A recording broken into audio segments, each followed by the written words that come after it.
Matrix is a mathematical tool that may be used to solve problems involving large data sets. One major advantage of using the matrix method is that we can express a system of equations into a single equation. And by using the matrix method, you can also save your time, money, and energy. However, matrix method can be used to solve only linear equations. In this video, you will learn how to convert linear models into matrix form. In matrix algebra, you will come across two concepts, scalars and vectors. A scalar is a quantity that has magnitude. It represents the size or the amount, such as what is the length of this field? The answer will be in terms of some real number. Say for example, this field is 1 kilometer long. The magnitude is 1 kilometer and 1 is a real number. A vector, on the other hand, also has magnitude, but it gives an additional information about the direction. Vectors may be represented by using an arrow. The most widely used two-dimensional or 2D vectors may be represented in a coordinate system with the x-axis and the y-axis like this. The arrow shows that the line moves from A to B by some magnitude, and it also has a displacement in a direction that points to the magnitude of the y coordinate.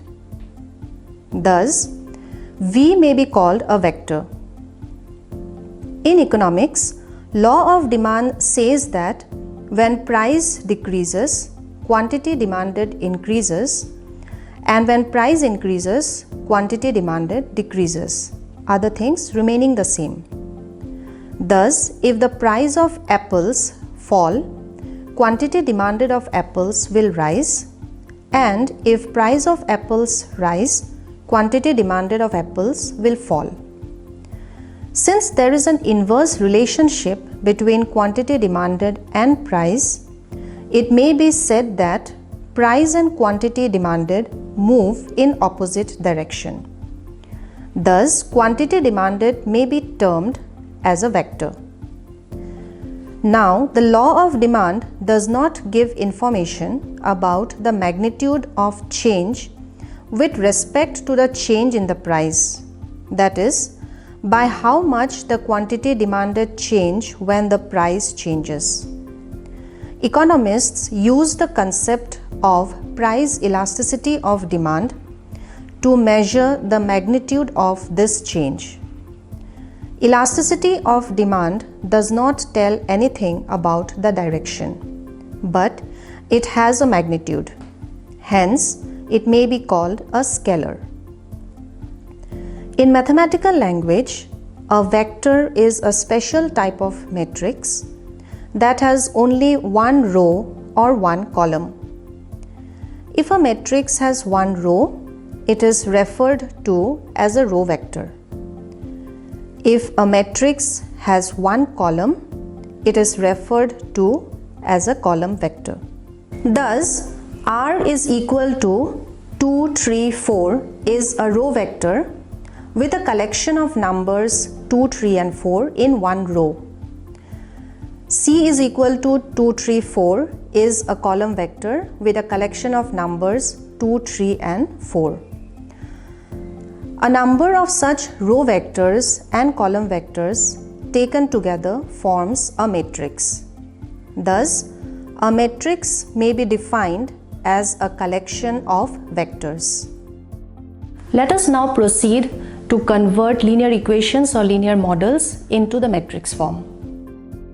Suppose you have a set of three equations. The observations are: there are three variables x, y, and z.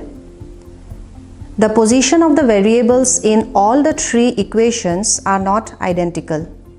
Variable y is written first in the second equation. Variable z is missing in the second equation and variable y is missing in the third equation. To convert the system of three equations to matrix form, we first arrange the equations by placing the variables in the same order as follows. The missing variables are given a coefficient 0 and a variable without any coefficient is given a coefficient of 1. Second, we separate the coefficients of each equation in rows and columns and give a name to this matrix. Let us say Z is a 3 by 3 matrix of all the coefficients from the given system of three equations.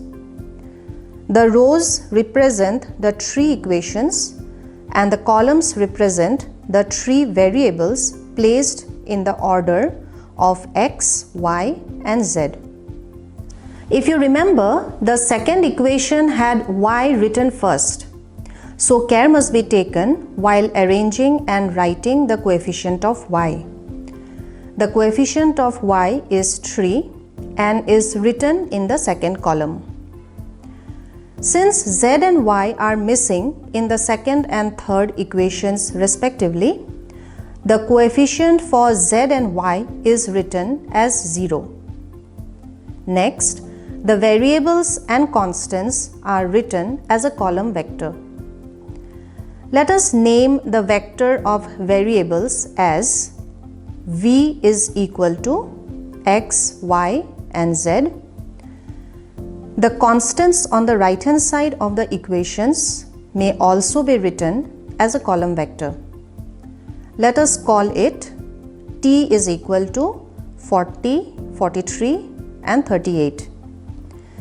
Now, the system of three linear equations would look somewhat like this in matrix form.